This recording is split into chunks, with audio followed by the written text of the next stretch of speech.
Welcome to Round Glass. My name is Vishvapani Blomfield and thank you for joining me for this session in my series Beyond Breathing. In today's practice, we're going to explore narrower and broader attention, how we can pay attention with a sharper focus or a broader awareness. So one way that you can get involved is by sharing an experience of your own through the chat of being very absorbed and concentrated. And we'd love to hear from you, and it'd be great to have a sense of interacting together. So please do share your experience in the chat. I've recently come back from vacation, and I was on holiday in the Gower Peninsula, which is part of South Wales where I live. And the Gower Peninsula goes along the coast, and then it ends in a needle point called Worm's Head. And the rocks extend quite a long way. And when you get close enough, you can see that they form a shape that looks very like a dragon. And a worm is the ancient word, the ancient Saxon word actually, for a dragon. So if you stand on the cliffs, you can see this shape stretching out into the sea. One rock like a hump in the dragon's back, and then another rock, another mound like its head. And looking at it from there, it looked quite easy to do the walk that so many people do along Worm's Head. But actually doing it is something quite different. You had to go down a cliff and then along an area of broken rocks, scrambling over the rocks, which were quite high and quite difficult. And the whole thing took about 2.5 hours to go there and come back. In fact, rather more, I think. And it didn't look anything like that from a distance. It was beautiful close up. We could see seals swimming in the sea. Sometimes people see dolphins from there. But we couldn't really see the dragon anymore. So the perspective changes depending on where you stand. And this is quite important to know, because actually the tide comes in and a lot of those rocks are covered by water. So you can only do that walk for several hours in a day. But that sense of having different perspectives on something is very familiar to us. In a film, for example, in a movie, sometimes you have a panoramic shot that shows the whole scene, the whole environment, and then you zoom in, you come into a close-up, or maybe you're simply focusing on a person's face and then cut to that person in a scene. So we're looking in both cases, we're paying attention, but our perspective changes. And that's the nature of attention, and that's one of the things that we need to explore with meditation. Some meditation practices ask us to reflect in a very broad way on the nature of existence, even having a cosmic perspective, but they still make that relevant to our immediate experience in our daily life. Other meditation practices ask us to pay attention to our immediate experience, something very visceral, specific and tangible, and yet in a way that is relevant to life as a whole. And this is how we explore the breath and the body in meditation. And these are very common objects of attention, as we say, things that we can focus on. But even then, we can focus on the breath in a very particular way, quite a narrow way, like noticing very precise sensations, or we can have a more ambient awareness of the breath as a whole, but in the context of our surroundings, things we hear, and the body as a whole, thoughts, feelings, and even we won't be doing this today, but even sometimes reflections such as impermanence, impermanence of the breath, impermanence of everything in our experience. So when we focus in, we can have a very rich, absorbing, detailed attention. And when we come out, we have a much broader attention. So it helps to explore what it is to pay attention in one way and in another way, and what it feels like. How these help us to become more settled, more present, calmer, and more absorbed. So that's what we're going to be doing.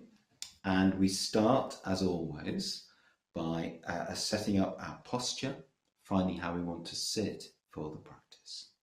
So I'm sitting kneeling.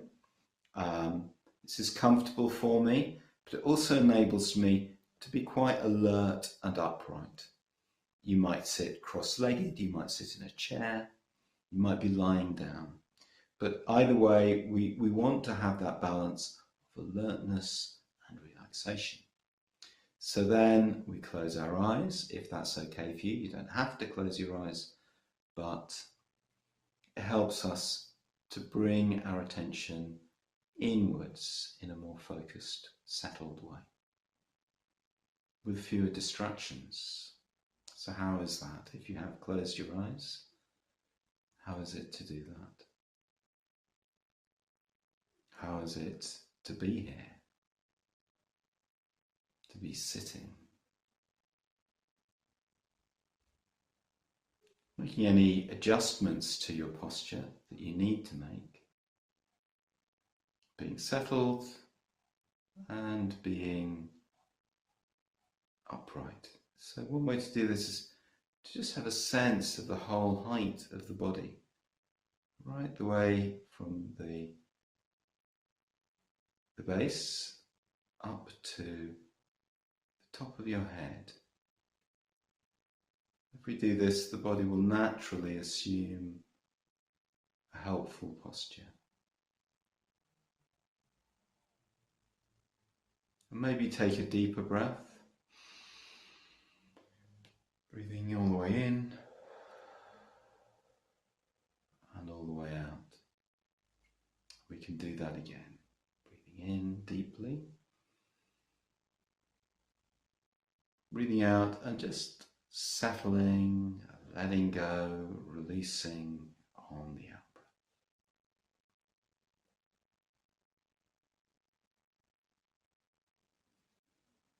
Let's take a little space.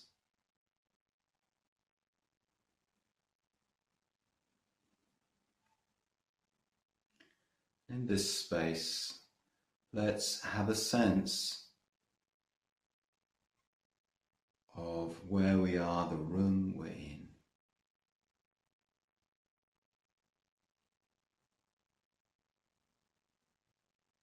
And part of that, even with our eyes closed, we have a sense of the space itself, maybe the atmosphere of the space.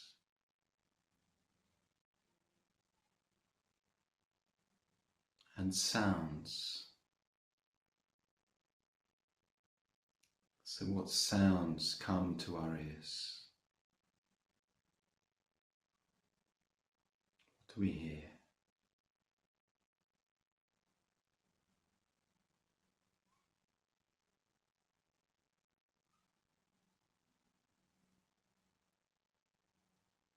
Perhaps the things we hear connect us with what's outside the room or the space we're in. Maybe traffic, maybe birdsong.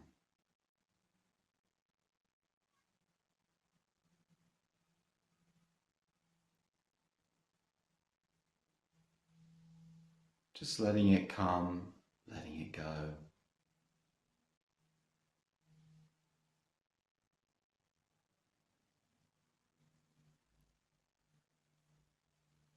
So that's the widest panorama, and coming now to the body and how it is to sit in this space.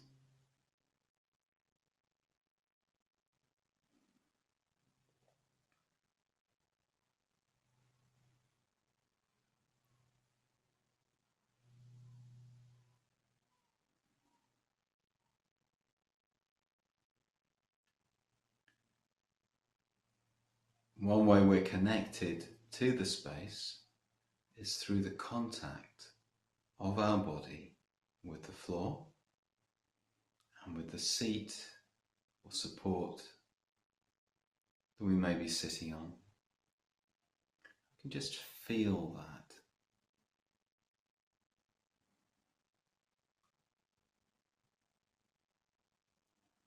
Imagination can play a role as well.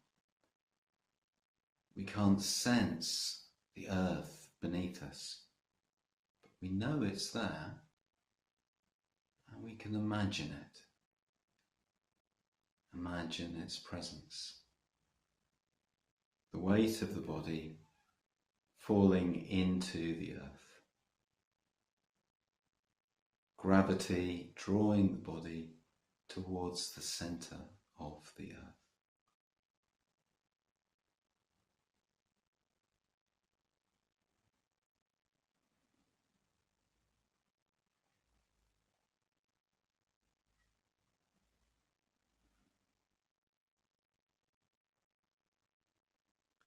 And feeling ourselves sitting here,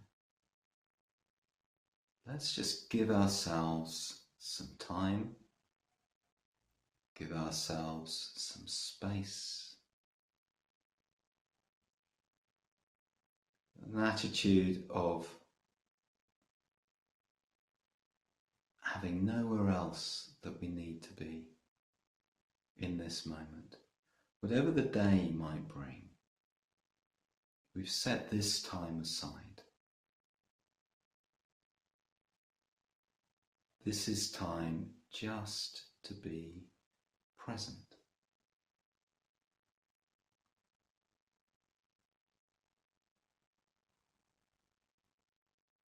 You don't have to do anything or please anyone right now. We're free. Free to sit, to be at peace.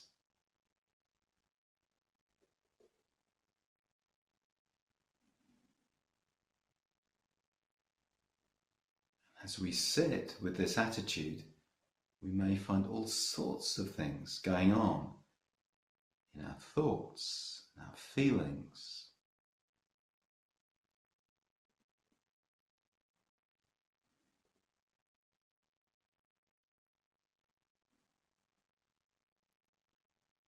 Perhaps it's quiet.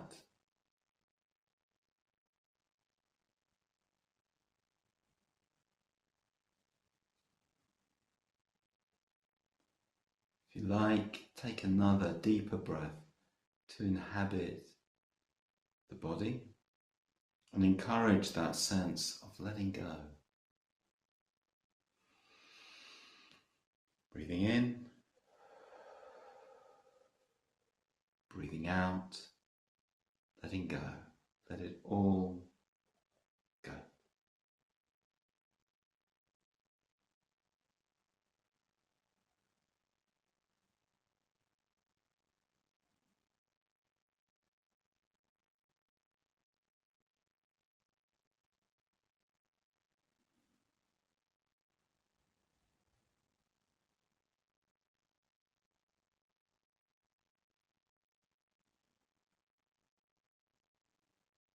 Feeling the breath moving in the body. So we're going to start to move in now, like the camera zooming in. Feeling the body moving.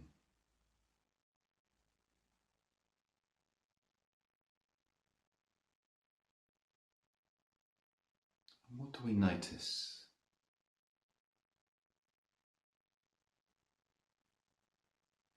Perhaps different parts of the body moving. The tummy.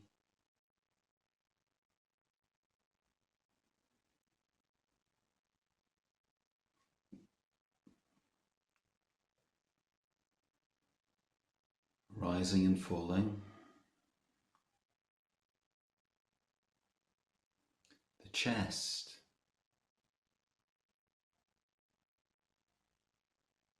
Moving with the breath.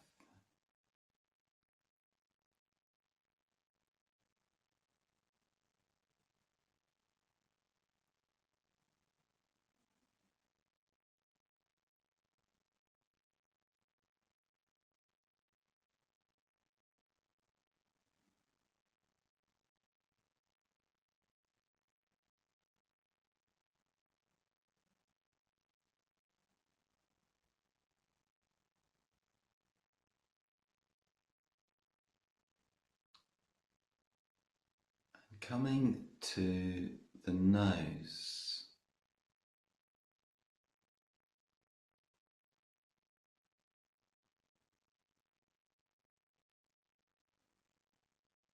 Now we're just going to look for the very first point of contact between the air and the skin, the point where air becomes breath. Perhaps at the tip of the nose, maybe on the top of the upper lip,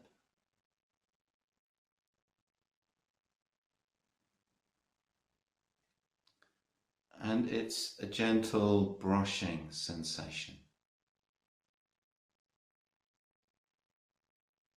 It may move.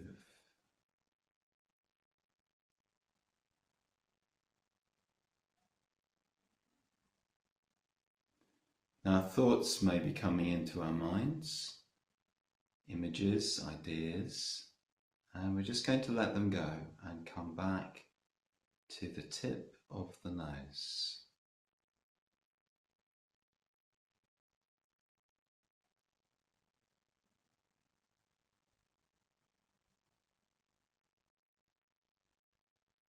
Just looking for this very subtle, very fine sensation.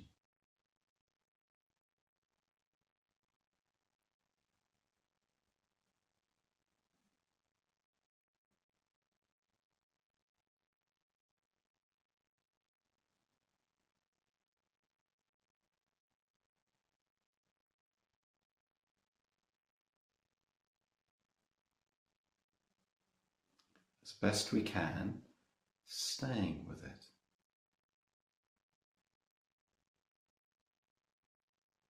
Sensing the cool air flowing in, the warm air flowing out.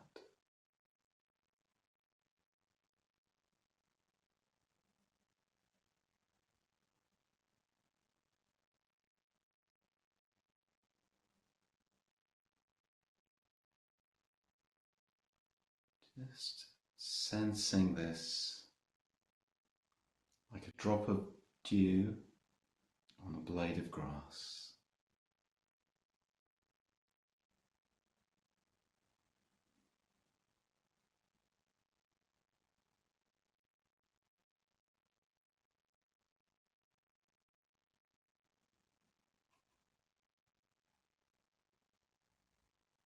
The breath changing, flowing.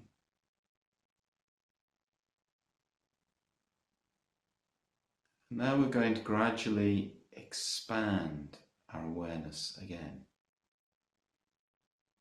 taking in more of the breathing process.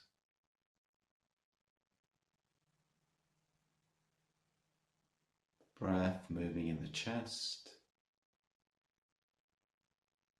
in the tummy,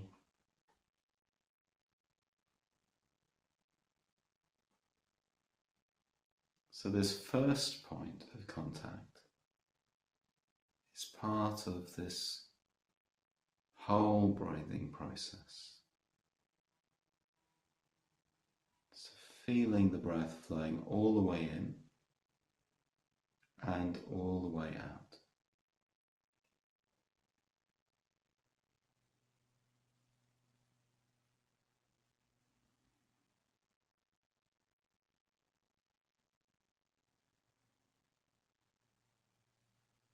Noticing how much of the body is involved. Actually, it's the whole body moving as we breathe. So sensing the body as a whole.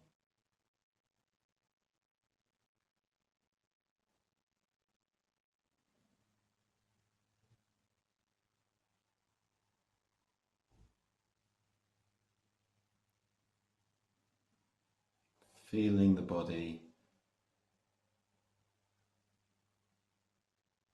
and also bringing awareness to our thoughts, just noticing what's been happening as we've been sitting, as we've been following the breath.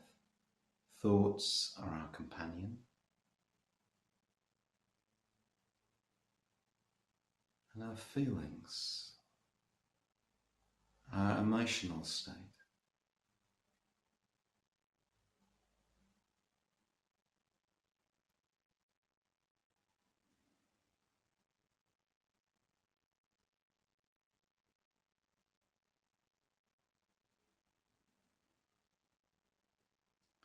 So the breath anchors our attention.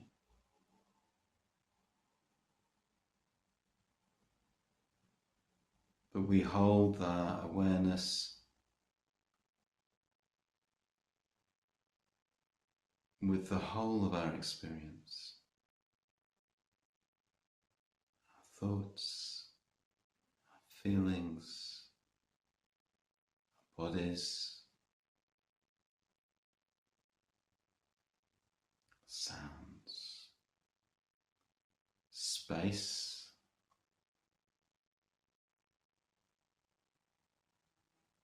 zooming out once more.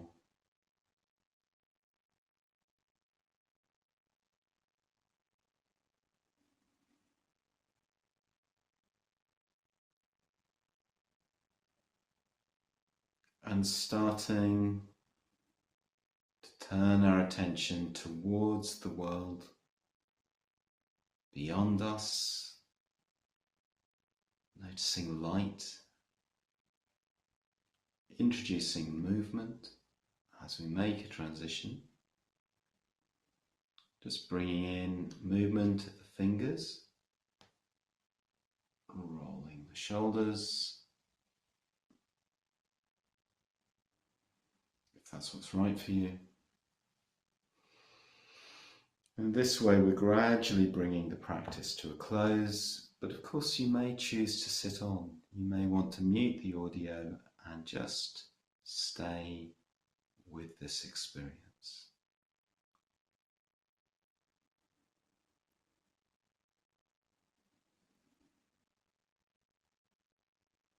If we are bringing the practice to a close, we can gradually open our eyes. And even having done that, we can just take a few minutes to be still. It really helps not to rush off, jump up and go and do things immediately. I mean, maybe there's things to do. Maybe you're feeling hungry. Maybe you need to get on. But just take a moment. Take this moment. And in this time, we can absorb what's happened today. We can just notice how we are now. Just recall anything that you noticed. How is it to move our attention in that way from very broad to narrowly focusing on the tip of the nose and then back to something very broad. So whatever you noticed, maybe you noticed that there were thoughts going through your mind all the time. Well, whatever it is, the practice is just to be with it. So that's why it's good to take some time to notice and reflect. Breadth and focus are both important parts of being aware. Actually, I understand that neuroscience shows us that these are different kinds of attention that use different parts of the brain. They activate the brain in different ways, and actually they stand for quite different ways of being. One way I like to think about this is drawing on something that the philosopher Isaiah Berlin developed, an idea of two modes of being, and one of them he called the mode of the hedgehog. So the hedgehog has its snout down, it snuffles around, and he gets to know all of the intimate details of immediate experience. And that's very rich, but it's also quite limited. He compared this with the novelist Dostoevsky. And there's another mode, which is the mode of the fox. And the fox has its head up. It looks around and sees lots of things, sees 1,000 different things, but may not be so aware of what's there right under its feet. And we need both. So we need to have the capacity of the hedgehog, like Dostoevsky, or the fox. And Isaiah Berlin said that was what Tolstoy was like. So in exploring the breath, we can play with that focus. So when we're really focused in on the precise details, for example, of the breath, the tip of the nose, we can have a very rich, quite intense experience of that, become very absorbed in that. That may be our focus, but it's not the whole picture. We can also bring a broader awareness. This is more what we do with a mindfulness approach, to being aware of our body, our thoughts, and our feelings, and actually allowing them to be there, allowing them to change. And it's really a choice that we can make. Do we become very absorbed in something narrow, or do we keep a broader awareness? The breath can be that very particular object of concentration. But with a broader awareness, we use the language of the breath being an anchor. So the boat is able to bob around as the currents take it, but it's not going to simply drift away, because the breath anchors it to the seabed. It'll only go so far, and then we need to come back. And with broad awareness, we need that. We need something to tug us back, otherwise we'll just be thinking about this and that the whole time. So there's a lot to explore there, and we can explore it in meditation, but we can also explore it in our lives as a whole, when we need to be really focused and when we can have a broader focus. We're going to finish with some lines from William Blake, the English poet and also visionary. And these lines are quite similar to the idea of the hedgehog and the fox, but he uses the mole, who's quite like a hedgehog, and the eagle, which has got the broad perspective like the fox. So this is about different ways of knowing, one very broad and one close up. Does the eagle know what is in the pit, or wilt thou go ask the mole? Can wisdom be put in a silver rod, or love in a golden bowl? So thank you for sharing this time. Please continue to explore your meditation practice with us. You can check out our daily live meditations at round.glass or on our app. So have a great day, and whatever you do, keep breathing.